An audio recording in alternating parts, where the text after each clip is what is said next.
Alright, tell me how many times you've heard this. Oh, MTV. It was so much cooler back in my day. The 90s, a decade that's shaping up to be even more embarrassing than the 70s. MTV's Top 100 of the 90s. And honestly, that person's right. This tastes awful! MTV. We're not known for our good taste. MTV was the place to go. They'd have huge events, and it felt like, if I just hopped on a bus, I could be part of that huge event. Dude, there's gonna be chicks walking around in bikinis. That could be me singing karaoke while a bunch of C-listers judge me. I think he was great, so I give him a 9. A 9. I could be shaking my whammy fammy while DJ Scribbles plays a set.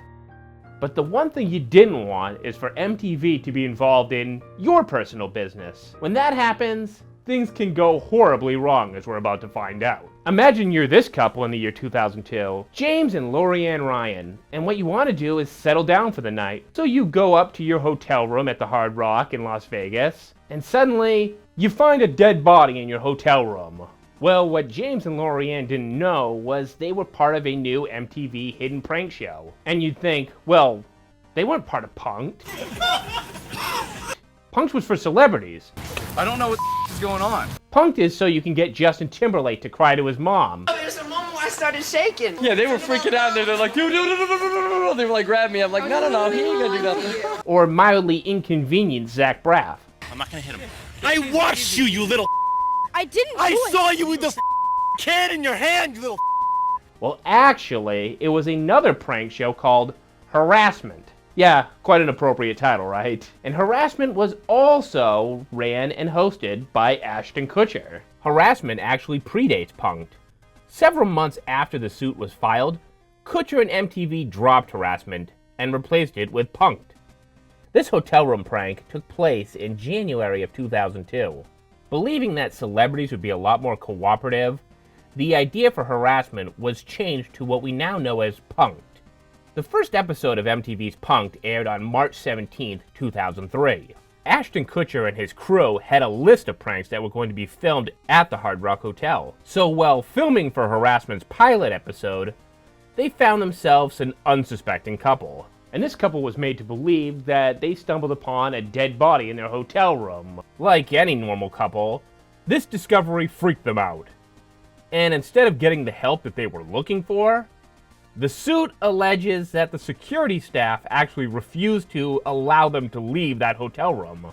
So for invasion of privacy and emotional distress, the Ryans seeked out $10 million from MTV and Ashton Kutcher. MTV lawyers wanted the courts to ignore the connection between Punk'd and Harassment, believing that the plaintiffs would use Punk'd for more notoriety. Judge Terry Hatter ruled that, yeah, they actually can use the connection between Harassment and Punk'd, but you couldn't judge Kutcher by his roles that you saw him in movies. So he wasn't going to get in trouble for playing a dumbbell on that 70s show, and you weren't going to be able to send him to jail for just married. Lawyers for MTV argued that since the pilot for Harassment was never aired, the case should be dismissed. Well, the judge ruled that Harassment just morphed into Punk'd, and the case can move forward. Because of this, it was believed that this would end what MTV had considered their new biggest show, Punk'd. February 4th, 2004, Las Vegas Sun ran an article. Did Ashton Kutcher cancel his smash hit MTV show, Punk'd, because of a $20 million lawsuit filed after a stunt that he pulled at the Hard Rock Hotel?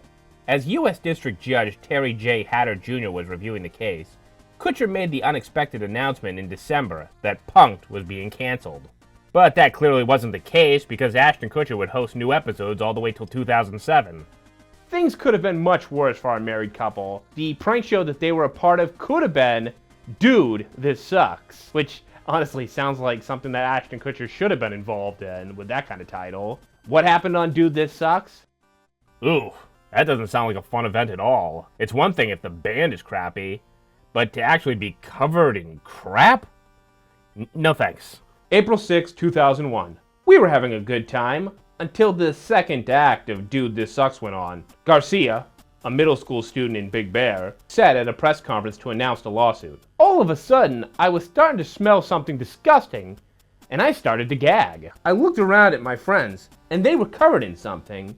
As I looked down at myself, I realized that I was too. Monique Garcia and Kelly Slout were in attendance for MTV's Snowed In weekend, which including a taping for a prank show called Dude, This Sucks. On January 21st, Dude, This Sucks was going to feature contestants' bizarre talents during a Snowed In weekend festival. Garcia and Slout would file a lawsuit against Viacom Inc. on April 5th, 2001. In the lawsuit, they would state what happened that weekend. The Shower Rangers were dressed like Boy Scouts and even acted like they were in front of a campfire. But I guess the campfire wasn't enough. They then turned to the audience, pulled down their pants, and exposed their naked backside. Or as Tony Little would call it, the buttocks. My buttocks? A talented duo called the Shower Rangers put on an act where they spray water out of their butts. What could go wrong there? The girl's attorney, Gloria Allred, said that the Shower Rangers then turned their backsides to the audience and opened a flap on the back of their shorts, exposing their naked buttocks, where one of the Rangers spread his cheeks and sprayed the girls. He shit everywhere! Look what he did! He shit all over the wall! When the news story broke, people's reactions were what you'd expect. Just absolute disgust. While others wondered why the audience wasn't more alert when they saw tarps coming out for the crowd. Which, yes, the girls admit they did watch a tarp come out. Brian Graydon, who was the network's president of programming, admitted that the incident took place, and he did apologize, vowing that the footage will never be aired. But hey, we'll always have this clip of Jon Stewart on The Daily Show talking about the incident. Unfortunately, the water mixed with their fecal matter and wound up spraying all over two 13-year-old girls in the audience. The network apologized, but the suit, as of last reporting, was at its pending stage. Then we have the guy who sued Rob Dyrdek's Fantasy Factory because they insinuated that he smelt. And if that can win you a lawsuit, then that cat that Lisa Kudrow sang about in Friends. Smelly cat, what are they feeding you? Well, Lisa Kudrow is gonna get sued big time. According to these articles from around August 2010, Martin Ellion's nephew sent him some clips where Rob and his crew were pulling a prank on him that made it seem like he was omitting a foul odor. What is that? It smell like an old man or something? No, it's just your Look, breathing. right there. See, I knew it. You God, smell I've got the old such, I have incredible good senses right now. Martin would sue for $25,000, alleging emotional distress and filming him without his permission. The quote-unquote smelly old man claimed that jokes didn't stop after production crews closed up the show, and now his friends and relatives even give him air fresheners. Ellen says that he suffers from a painful medical condition called spinal stenosis, and the episode caused him to be the subject of derision and suffer emotional distress. The suit for a misappropriation of his likeness and intentional infliction of emotional distress was filed by his attorney William Block of Excellus Law Group in Beverly Hills. MTV would decline to comment. Let's be clear, if he's not young and good looking, he deserved it. Well damn, the nerve of this guy being old and having a painful spinal disorder. In 2011, TMZ would report that Martin decided to not pursue any more legal action against MTV, as he was tired of battling this thing in the courts. Quote Jay Sherman, "It stinks." But it could have been even worse. He could have been injured by one of the performers on MTV, like Wendy Linden was during a taping of Jackass. This happened when Dave England would interrupt her during a Jackass town hall meeting. Yeah, that's a thing. At Hollywood High School. And Dave England would basically give a Goldberg-like spear to the lectern that she was speaking at. Oh my God! Hey, you almost went. By spearing that lectern, he gave Wendy a spinal injury. According to her lawsuit against Viacom, Wendy had been hired on April 21st just to ask scripted questions and wasn't going to be exposed to hazardous activities. Yeah, I guess that means keeping her away from the Shower Rangers. I mean, who wants to go through their life fearing that some big spring-loaded mechanical hand's gonna knock them ass backwards? Linden said that she suffered spine and knee injuries. The taping for the Jackass Town Hall meeting continued while she waited backstage for an ambulance. Eric Yull said that Linden has had surgery for her herniated disc and her knee injuries could be symptomatic of nerve damage, and she also suffered post-traumatic stress. An action was filed in Los Angeles Superior Court that alleges negligence, battery, and intentional emotional distress. And the lawsuit was filed against MTV Networks, MTV Music Television, Viacom, Montana Productions, and Dave England himself. Dave England was said to have felt pretty bad about the whole incident. I don't know why they don't like me anymore. And even sent Wendy a handwritten letter, which pretty much won her the case. England describes himself as a decent person and highly respectful of others, but admits he was a reckless animal and has been consumed by feelings of shame, humiliation, and guilt over the podium stunt.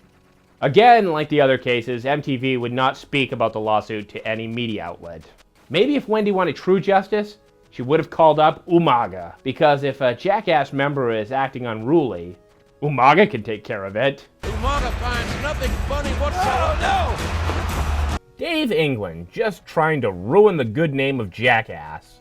The person or the show? Oh, that's right. There's a guy who had a $10 million lawsuit against MTV saying that they ruined his good name. If one steals another's credit, the glory felt will be a debt. What a poet. You see, this Montana man was named Jackass. Well, the 44-year-old's real name was Bob Kraft. But we have to go to Houston and win one. No, not the Patriots owner. And he had been using this name to raise funds to stop drunk driving. He'd sell merchandise like fake beer bottles, headgear, and a Jackass diploma. And who knows how many people have huge student loans just to pursue that degree. When asked to comment, Johnny Knoxville was like, "What do I care? I can't wait to get served the papers. What could be more American than just suing the living shit out of somebody for no reason at all? Considering we're celebrating 20 years of Jackass, I'm gonna guess this lawsuit also went nowhere." If you'd like more obscure pop culture history, videos, they're there. Playlists. Even if you don't want to watch a bunch in a row, fall asleep with them on, okay?